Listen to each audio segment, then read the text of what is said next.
39 नम्बरमा है एउटै दिशामा है 3 वा सो भन्दा बढी सवारी साधन लेनहरू हुँदा सबैभन्दा दायाँपट्टि सवारी साधन लेन खाली राख्नु पर्दछ र बिस्तारै गुड्ने गतिको साधनहरू सबैभन्दा बायाँ लेनपट्टि सवारी साधन लेनमा अगाडि बढ्नुपर्छ। तर यदि कुनै सङ्केत वा चिन्हले मार्ग विशेष नियमहरू सूचित गरेको छ भने ती सङ्केतको पालना गर्नुपर्दछ। यो क्वेसनले चाहिँ भन्नु खोजे चाहिँ लामो छ है। नर्मली चाहिँ 3वटा लेन छ भनेदेखि चाहिँ है सबभन्दा बायाँको यो लेन चाहिँ खाली छोड्ने भनेको छ है यो चाहिँ नर्मल है।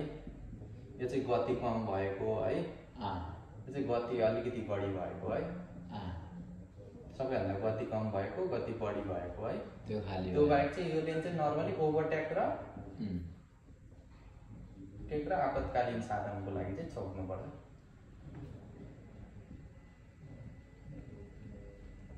यसको लागि छोड्नुपर्छ भनेको छ। यदि केही गरी चाहिँ नियमहरूले चाहिँ सङ्केतहरू है दिशा निर्देशन सङ्केतहरू गरेको भएमा भनेको छ है। नर्मली नियम चाहिँ यो हो है।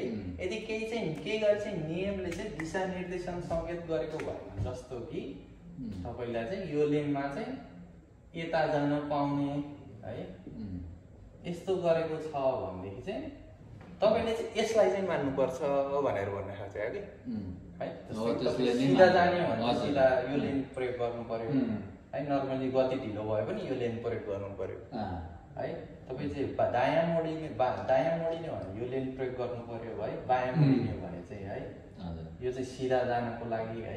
यो चाहिँ गति कम भयो नि बढी भयो नि मतलब त्यो नर्मली यो नियम हिसाबले चाहिँ जानुपर्छ भने हो कि नर्मली चाहिँ। नर्मली 3 वा 3 भन्दा बढी लेन भयो भने चाहिँ सबभन्दा ढिलो गतिको लेनमा चाहिँ सबभन्दा ढिलो गतिको साधन, त्योभन्दा बढी गतिको लेनमा चाहिँ बिचको लेनको साधन है। सबभन्दा दायाँ छेउको चाहिँ लेन चाहिँ खाली राख्नुपर्छ भनेर नियम हो। तर केही गरी चाहिँ निर्देशन है नियमले चाहिँ निर्देशन गरेको छ है कति दिशाहरू निर्देशन गरेको छ भने यो दिशालाई चाहिँ फलो गर्नुपर्छ भनेर चाहिँ क्वेसनले भन्नु है। ओके बुझ्नुभयो? यो ठिक छ मान्नु ठिक छ है। त्यसपछि अर्को प्रश्नमा हामी जान्छौँ। 39 कति नम्बर प्रश्न छ? 39 होइन 40 नम्बर है।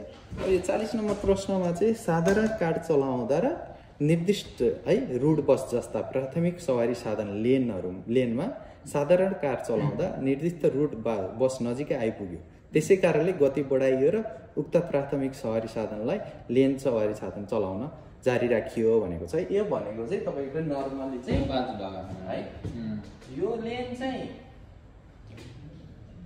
यो लेन चाहिँ तपाईँको चाहिँ प्राथमिक है सडक हो है रोड बसको लागि है। प्राथमिक र विशेष भन्ने हुन्छ है। प्राथमिक हुँदा बित्तिकै तपाईँले साधारण गाडीहरू चाहिँ चलाउन पाउनुहुन्छ।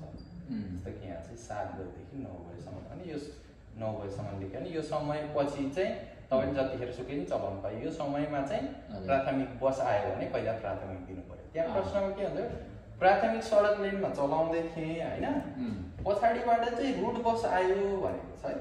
तपाईँहरू चलाउँदै हुनुहुन्थ्यो, पछाडिबाट चाहिँ रुट बस आयो, यो प्राथमिक बस आयो है। बस आएको हुँदाखेरि चाहिँ मैले चाहिँ गति बढाएर गएँ भनेको छ है। गति बढाएर गएँ भनेको छ है। यो गर्नु ठिक हो कि बेठिक हो त? गति बढाएर जानु अन्त बेठिक भयो, बेठिक हुन्छ है। तपाईँको नर्मली चाहिँ यो बस रुट बस आएको छ यो लेन छोडेर यता जाने हो। यदि तपाईँको यो लेनमा चाहिँ पहिले धेरै गाडीहरू छन् भनेदेखि चाहिँ तपाईँ सुरुमा नै यो लेनमा चाहिँ छिर्नु हुँदैन है जानु हुँदैन भनेर चाहिँ नियम छ है। यो चाहिँ त्यो भएर तपाईँ रुट बसको लेनहरूमा जाँदैछ भने जान्दिने होइन, आउँदैछ भने जान त पाइयो है। पछाडिबाट आउँदैछ भने तुरुन्तै निक्लेर आफ्नो लेन चाहिँ यो लेन चाहिँ छोडिदिनु पर्यो है। यो लेन छोडिदिनु पर्यो होइन। समय अवधि छ भने त्यो समय अवधिमा चाहिँ यसको लागि प्राथमिक हुन्छ। त्यसपछिको समयमा भने तपाईँले रुट बसै आयो भने त्यो प्राथमिक हुँदैन है। नत्र कि समय छैन तर यहाँ चाहिँ यो सेन्दोरो है सेन्योरो लेखेको छ भने चाहिँ चलाउनै पाइएन नर्मली। तर दायाँ बायाँ गर्नको लागि फेरि चलाउनु पाइन्छ है। यो सेनमा चाहिँ दुइटै जुनसुकै अवस्थामा चलाउनु पाइयो। तर सेनियोमा चाहिँ दायाँ बायाँ गर्नको लागि आपतकालीन सवारी साधनलाई बाटो दिनको लागि त्यस्तो बेलामा चाहिँ चलाउन पाइन्छ है। नर्मली बस आउँदैछन् गति बढाएर गइयो, जस्तो कि तपाईँको यो गाडी चाहिँ अहिले चाहिँ 40 किलोमिटरमा चाहिँ चलिरहेको छ है तपाईँले अब यसलाई बाटो दिनलाई त कम्तीमा नि 60 किलोमिटर जानु पर्यो नि त। अब यो यहाँ सङ्केत चिन्ह चाहिँ 50 लिएको छ भनेदेखि चाहिँ तपाईँले कुदाउनु पाउने अधिकतम गति त 50 हो। तपाईँले 60 मा कुदाउनु के हुन्छ, नियम उल्लङ्घन हुन्छ कि हानि हुन्छ। त्यो भएर गति बढाएर जाने होइन, लेन छोडिदिने है, यसमा चाहिँ नचुक्नु है त। ओके, एकदमै सिम्पल छ होइन, नर्मली सिम्पली बुझ्नु भने सिम्पल छ होइन। त्यो हामीले बुझ्दाखेरि चाहिँ चाहिने भन्दा